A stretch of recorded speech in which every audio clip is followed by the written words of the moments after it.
It's no secret that we love our Arabian horses and those that have come into our lives as a result.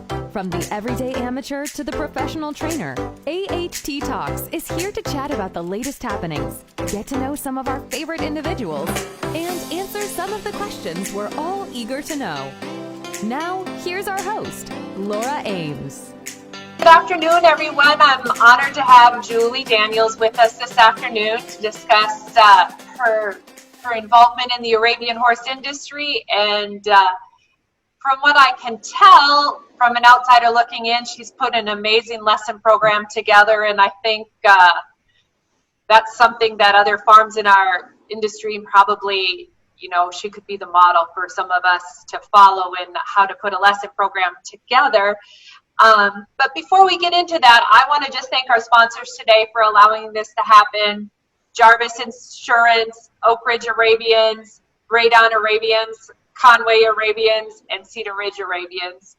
Hi, Julie. How are you today? I'm great. How are you guys? Good. How's the COVID times treating you?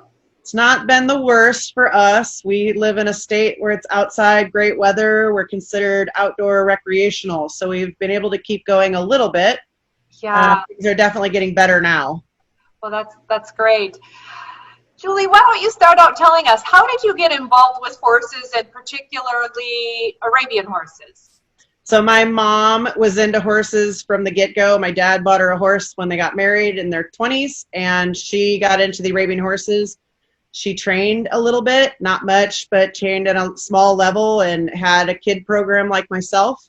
And I've just was riding since I was in the womb. Now, you originally started in Michigan, and you made your move to Arizona. You want to discuss your days in Michigan and then what brought you to Arizona? I did. I had a great business in Michigan around 2005 or so, 2004. The economy had a pretty big bust, and a lot of automotive people lost their jobs, and it was a little bit of a struggle. And so we had a client from Utah that actually talked us into moving to Utah. I moved in Utah in 2004, 2005. And then we moved to Arizona in 2014, I think. And then we just needed somewhere different to go. I love Utah. It's beautiful there, but I think that Scottsdale is the hub for the Arabian horses. Lots of kids here. The programs have been great out here. So that's how we got out here. My sister's lived out here for a really long time. Yeah. I've always loved it. I've been coming to the Scottsdale show since I can remember, in the 2000s for sure. Yeah. Well, let's talk about your lesson program because, like I said to begin with, obviously you were, I think, the last 2 years you've been voted Instructor of the Year. I was. I appreciate all the votes, yes. But I think you really work your lesson program, and that's probably, I could be wrong, but that's the base of your business, is it's centered around the lesson program. Maybe share with us, your typical day, just share with us how the lesson program, how you maybe orchestrate it. Yeah, for sure. So I started the lesson program. I've always had a vision of a lesson program. I followed a lot of saddlebred people in Michigan, and they always have huge lesson programs, and they do keep their business going because of it. So I had a program in Michigan. Did not have quite a big a program in Utah. Here, it's been great. We started it, like I said, in about 2015. I hired on an instructor that has had history in teaching and training, and we have just built a platform, and we started, had a vision of what we wanted to do. So I do camps, I do tournaments, academy. We just started getting into that more and more. I have a program that's called the Equine Achievement Program. And basically the kids that have kind of started in the lessons are moving up a little bit farther, maybe want to come out and be at the barn all the time. They sign up for that program.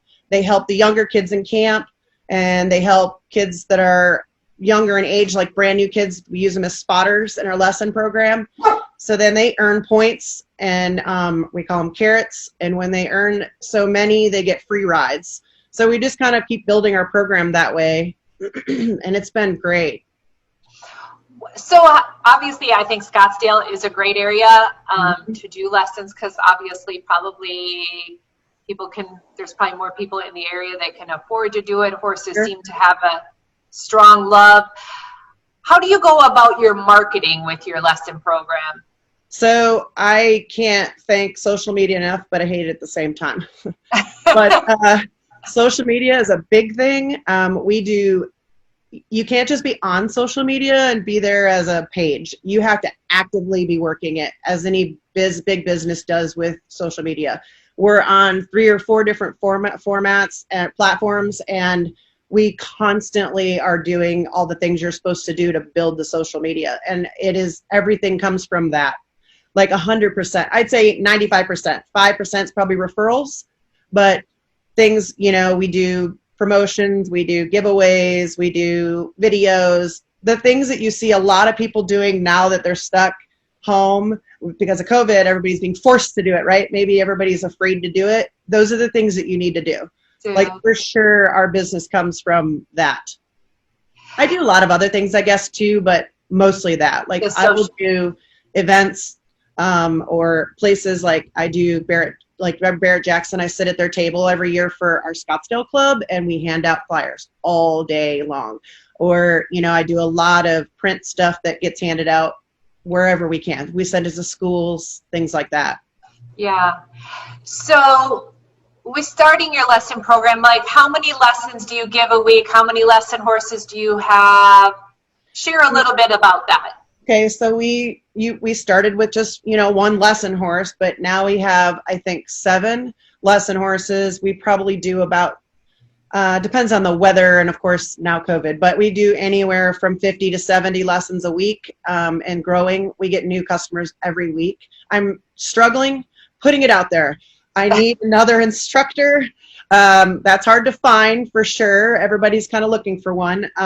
If I had another instructor, which we're actually trialing somebody right now, it grows faster. That is the biggest thing, is we do the lessons between my instructor that I hired and then Casey, my assistant. She does some of the more advanced lessons.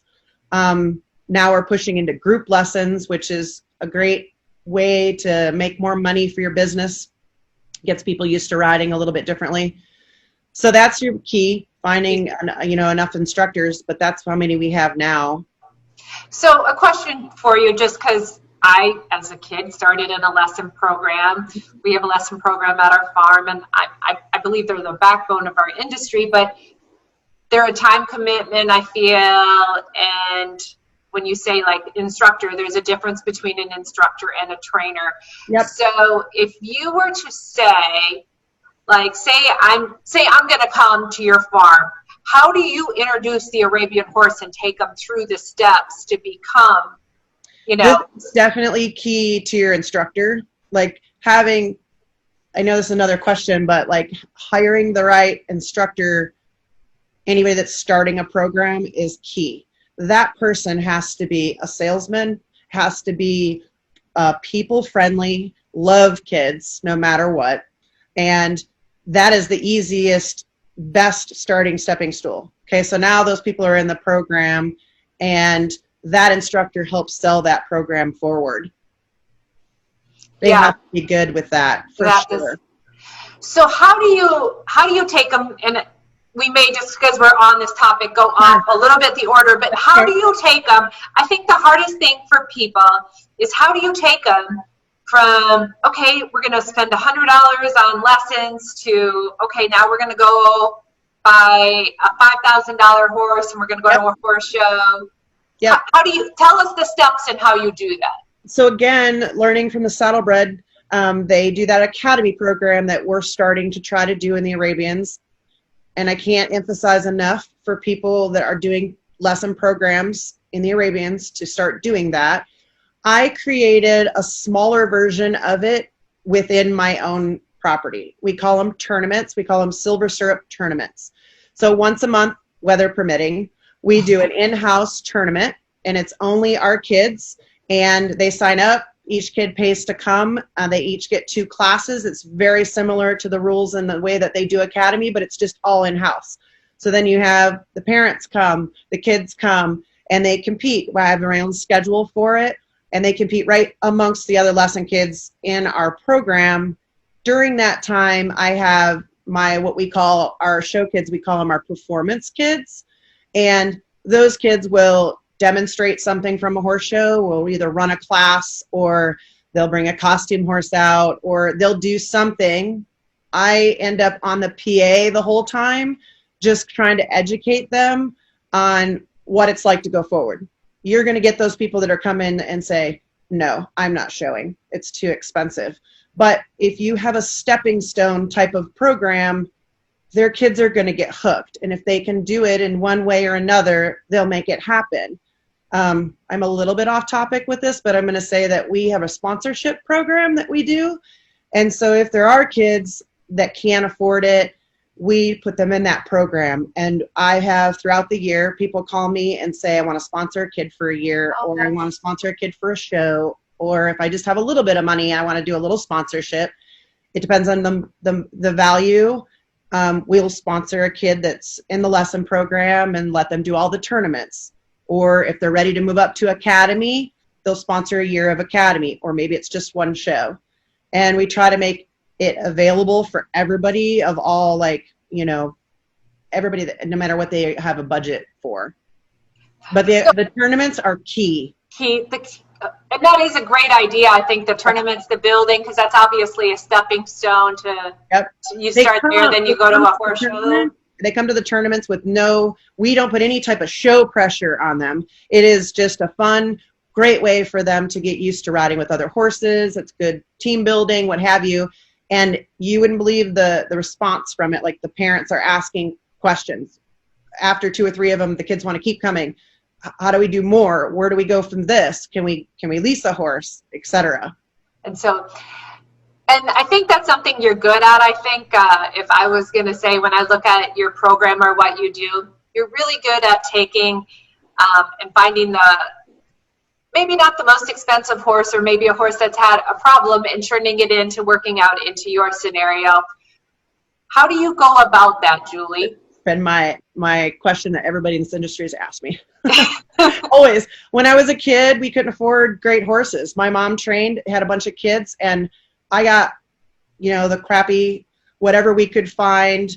Either it was sour or it was in somebody's field and nobody wanted it. That's all I rode as a kid. So I guess as my life got going and I did this as a profession, I just found it to be part of my program. I had a lot of people in Michigan that could not afford $50,000 horses. And so back then, I give huge credit to Bill Addis, started the Addis Equine Addis program when it was like live and we could go.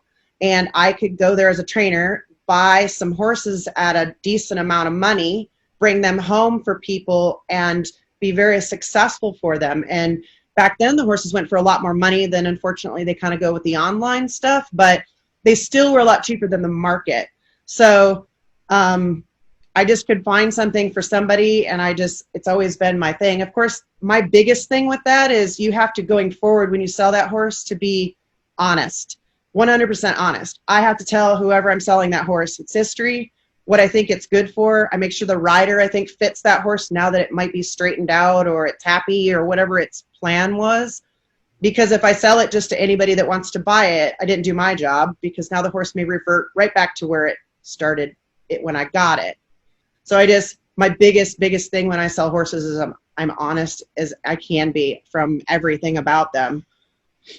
No, you can't buy this horse because it doesn't fit you. Into your program. Yeah. So on the lesson programs, let's go back to that. In your program, so do you do stepping stones into it all? Like you start here and you start in here, or Can somebody come and take lessons and never grow with you and just take lessons for 20 years if they wanted to? We do have a program that they kind of go higher, so that would be the type of instructor I'm actually looking for. So I have Carrie, who has been with me since the beginning. We hired her, and she is amazing with your brand new people, your beginners, from adults to kids. Once they get to a point where she feels like she's either hit like a wall maybe with them, or they want to do something different, we move them to that next instructor, the intermediate type of instructor. Casey, who's been with me forever, will take those, or if I have somebody in that position, those people will then gear them into the next level. They'll ride bigger horses. They will do more seasoned classes in the tournaments and hopefully go to the academy program. This year we finally built an academy program, we actually have some in the program. I've been saying it for years, but we finally have some. So we went to our first academy. And then so those kids will just kind of move up to that. I don't let somebody come into the lesson program, ride for 6 months and say, I'm buying a horse. I want to sell a horse to them. I do, but I feel like they need to go through some steps. So they need to see the academy, at least a couple of them, and then maybe even lease a horse for even if it's a show or two, so they realize the pricing and the expense and the pressure, and then we go forward to buy them a horse. By then they're ready and they understand it. So yes, we have a lot of tiers. We call them levelings. I have a whole brochure on leveling. Yeah, because I think that is the hardest process, is telling somebody, okay, well, now you're going to do this and it costs this much money to keep your horse, or this much money on the vet bills. I mean, obviously competing with horses and owning a horse is an expensive hobby if you do it either where you keep it at home or at a farm. One thing I see a lot, and I'm always curious how other people handle it, is let's talk the show ring, like dealing with the family. Because I always say, what event can you go? I could be a figure skater, and I couldn't ride or figure skate for 2 years and go compete at the world championships or the national championships in figure skating. Mm-hmm. Yet somehow our industry has got caught up in, you do it for a very short amount of time, and then you want to go to the nationals, And so how do you deal with that with your parents, and like trying to not rush the process, or not having the wind taken out of their sails when they get to that spot and they're maybe not ready to be there, or there's more seasoned riders that are. It is a tough process. We do a lot of educating for sure. From back to those kids that are in that intermediate type of group, we make those kids and their parents go. We're fortunate to have shows right here in such a beautiful facility. So we force them to go to those shows and sit in the stands with somebody of our team, whether it's another parent that has show horses or and instructors if they have time, and kind of go through the shows a little bit with them and educate them a little bit more on the shows. And then, it is hard. It's hard if they say, okay, I'm ready to buy a horse, and you go, okay, write a check for $50,000 or you're not getting a ribbon out there. It's really hard. So we just go back to the steps and try to go through it and then explain to them that it's going to be tough. It really is. It is tough. Even though we have Class A, regional, and nationals, they're all the same like level of horses there. It's not like they're beginner horses, intermediate, and then they're great. So it is kind of hard to jump right in and say you start showing at Scottsdale, because that's what our first horse show, is. So I try to get them to do quite a few of the other shows, the tournaments, the academy, smaller shows I have in my area, small Class A shows that I know that the competition isn't quite as tough. Let's get your feet wet. Understand that your kid's going to cry and your kid's going to laugh and you're going to be mad and you're going to expect things. And let's go through this first before we go to Scottsdale or we go to a nationals. We do a lot of, team stuff too, so that they get to know kind of the kids that have been doing it and not doing it. And they get to know that, how it goes and works. Yeah. Describe your typical week. So I'm always, again, curious how lesson programs lay out their whole week, Monday through Saturday or Sunday, depending on what days you give lessons. I'm pretty removed from it. Besides, I like to do the tours because I like to know who the people are when they come. So I do the tours. I'm removed from it because I'm so busy with the training horses. I've kind of scaled myself back to a smaller group of horses. I don't really want 50 horses anymore. So I work on the horses. So Carrie, who has been amazing for us, will pretty much start her lessons however they fit in the day. She does the scheduling for the lesson program. And so I'll work horses. Casey and I'll do horses. Apex will run in its own arena and its own barn. I'm fortunate to have that. I've had it where we had to combine it. We just kind of make it work. And it kind of runs itself over there. And Carrie is great about bringing them over and kind of letting them, hang out and watch that equine achievement program I'm talking about is great to get them used to the show barn stuff. So every day it's a full-time thing here, except the weather changes things. We're done by noon now this time of year. Start earlier. So again, I start Casey horses in the mornings. Apex starts over there. Casey will do some Apex lessons in the afternoon, and then our show performance people will come. We do Tuesday, Thursday nights, and Saturdays are all performance people for me. But Apex again runs all day that day in another arena. Unless we have a tournament, then my customers are wonderful. They will help with the tournament. We run the tournaments on a Saturday or Sunday, and that'll take up, the first half of the day. So it's nonstop. We just had a camp. It ended today. Thank gosh. We do 10 people in a camp. They start on Wednesdays, 7 o'clock in the morning, and they go to 1 o'clock. Again, we have those kids that are kind of in that little program that help.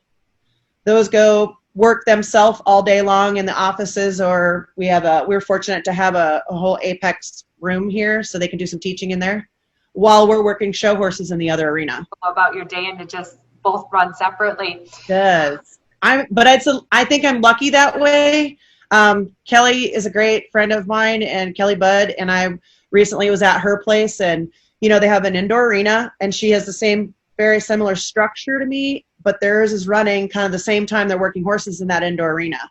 So they'll kind of move different places around from the bullpen to in the arena when she's doing things while her lesson program will run, and then they'll move that group out and they'll work some horses. So it's harder when you are working, in together. It's very hard for a trainer. Let's just go with like these big trainers that have 50 horses, Jason Crum. He has to have an instructor. There's no way he could do it. I don't think. I couldn't mentally do it. I can do some, but it's hard. You definitely need. I think it takes a special person to do 100%. it. And most of the time, I think they should be interested probably in the training. It's hard to both be a trainer, Yep. And maybe not the adult amateurs or the youth when they've gotten to a certain point, but the beginners, it takes a special person to do the beginners and have the patience and It does. not have dreams and aspirations of becoming a trainer, but probably becoming a big time instructor, For sure. And they're hard to find. All the young, great riders that are out there that call me and say, I want the job. I'm like, okay, but it's not training. Like you're not going to go and work horses for me and go show in the show ring. I don't have that position open. I need you to become a great trainer or instructor. I need you to develop a team of riders. I want you to be the fighting force for these academy kids. You're their instructor. I want them to look up to you. And it's very hard. I'm sure it is hard to come by. Yeah. What advice would you give somebody that's just starting out a lesson program? I'm going to start with, we're going to go to you being Julie Daniels, the trainer, but somebody on the lesson program, what advice would you give to them? If they're hiring for themselves, they need to be those things I said: friendly, people-oriented. They've got to love kids, motivated. If you're hiring for your own barn, same thing. I think the instructor is your first key thing for starting a program. And then you're going to have to, if you can't do it, a lot of horse trainers are horse trainers. They're not savvy on the computer or social media. Find a friend. Find a kid. You can find a teenage kid that's pretty darn good at it. Give them something to do it for you. They have to, I helped out Ryan Strand this year at Nationals, and his girls pounded my brain every day on how to help his lesson program and build it. And it's that's the best way to do it, is getting somebody to do it. And a lesson horse is hard to find. Getting a good lesson horse to start. Some old bomb-proof horse you need to begin with.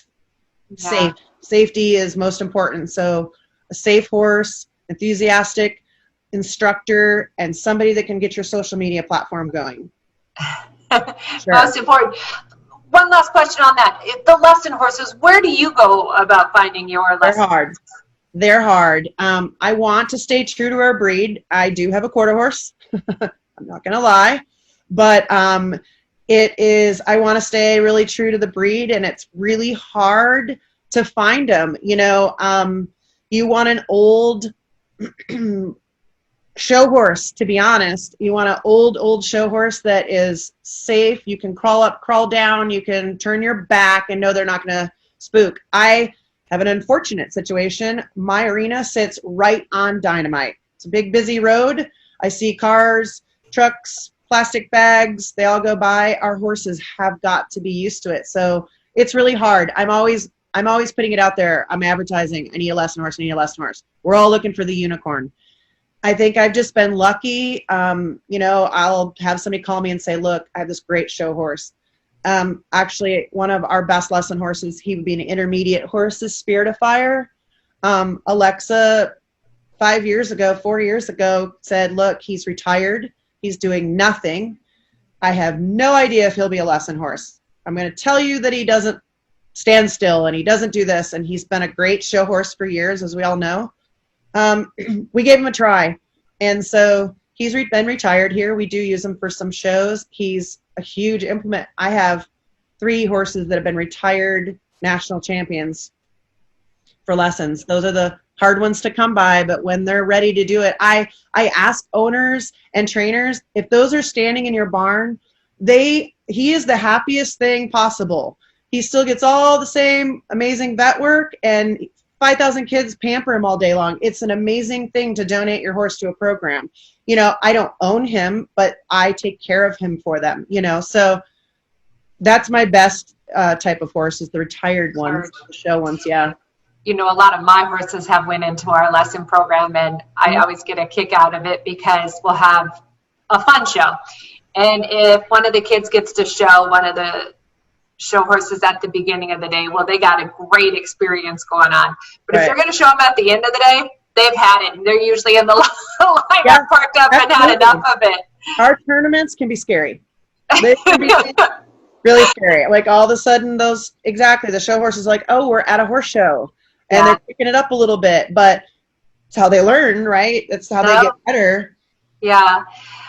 Well, let's talk about Julie Daniels as the trainer, because again, I spoke on it early. I think one thing you're amazing at is taking a horse that's had a troubled past or issues and making it into something. So I'm sure you have some special horses in your past. Share with us some of your special horses. So that kind of highlights that other question you asked me about my what was the proudest moment. Those horses actually fall into those categories.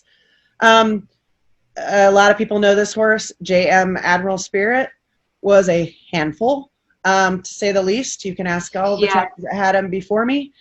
I bought him on an Addis auction, spent a lot of money there with a gamble, putting him with the right rider, figuring him out.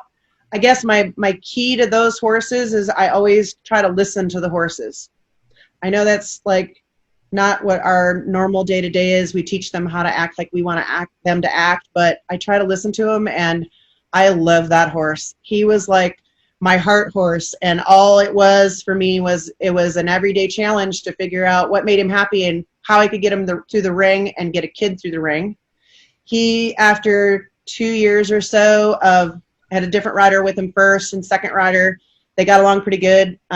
We went to youth nationals, and he was reserve champion, and it was like the biggest thing for me because for him to win that class, I mean, I about fell off, and this is a really bad memory of it, but I was walking around the side of Albuquerque, and he was at the top 10, and he was at the end, and he was terrible at victory passes. Just would leap up in the air and just would never trot, and he was a lunatic. So I was going to go down the side gate to run my top 10 with him, and I was standing next to Mike Ferrara waiting for that to happen, the top 10, which he was already in, for them to call champion reserve, and so I could do my thing, and they called him reserve, and I screamed so loud in Mike's ear, I'm pretty sure I blew his eardrum.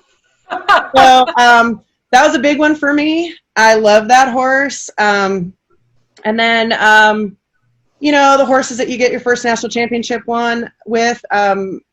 Darktown Strutter was a big horse for me. That is beautiful. P.A. Lightning Jack was a great horse for me. They put me on the map.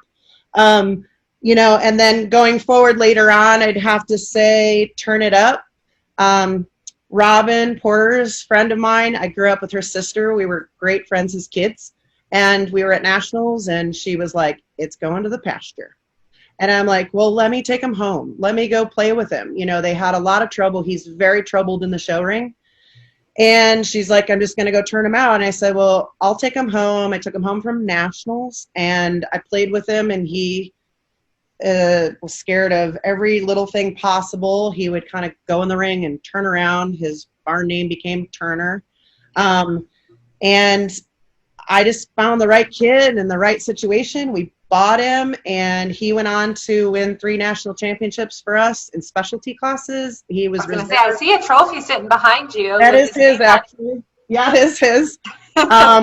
He was reserve saddle state equitation. I mean, he became a great horse for us, and we sold him to Jason Crone's clients, bought him, and they love him, and he's still there. I ask all the time, is he still for sale? Literally last week, I might have asked him, because we would buy him back probably. So he's been one of those horses. That special one. Yeah. So what would people be shocked to know about Julie Daniels? I don't know. I'm pretty ordinary. I tried to think about this one over and over. I'm a shopaholic. I love to shop. I love fashion, makeup. I am obsessed with makeup tutorials. I don't know why. But, you know, as a kid, I was a tomboy. And I love to dress up. I don't get a chance to do it much. I did my hair for the first time in 3 months today. You look really and that has to do with COVID. But, yeah, that's probably my hidden thing. That's your hidden thing. You know, I would have to say that being an outsider looking in at you, you don't have a lazy bone in your body. I mean, I've seen you taking pictures. You're always vested in something. So when you're not doing the horse deal, what do you enjoy doing? I have a lot of things that I actually love to do. Something else a lot of people don't know, I guess, about me is that when I broke my leg about 3 years ago, I was diagnosed with rheumatoid arthritis, and it took a really hard toll on me right after Youth Nationals that year, to the point where I couldn't walk. I couldn't use my hands to brush my teeth. And so now I'm good. I'm on a good medication. I've got a good support system as far as that goes. Quite a few people I didn't know had it have it. And so I look to the future now more because I don't know when it's going to become a problem for me. So I don't do the things I used to do. I used to jet ski all the time. I do it very seldomly now, probably because I don't live on a lake anymore. But those are the things I love to do. I love water. I love to dance. I love to do a lot of those things. I like to go out, socialize. I'm busy. Now the fatigue kind of hits me from the disease. So at 3 o'clock, if I don't have plans, I am in my house, sitting down, doing nothing. I'm not a couch potato, and it's really hard adjustment for me. It's been really hard. So that's the hardest thing now is if I don't stay busy, the fatigue kind of gets to me, and I'm sitting doing nothing, and it drives me crazy. Yeah. I always see you doing little projects. It looks like you're showing befores and afters on like home decor, and you do a great job at it. Yeah. Those are the things I'd like to do. You said there's a question somewhere. Your perfect day. That's my next question. What's your perfect day? I don't know. I tried to figure that out. My perfect day would be, I don't know. I guess it's definitely the day that all the horses work great. There's no sound issues. Kids ride great. That's always a perfect day. I want to say it's like relaxing on the beach or something, but if I'm on a vacation, I am that guilty horse trainer. All I do is think about what's happening at my barn. So that's bad. I like to DIY.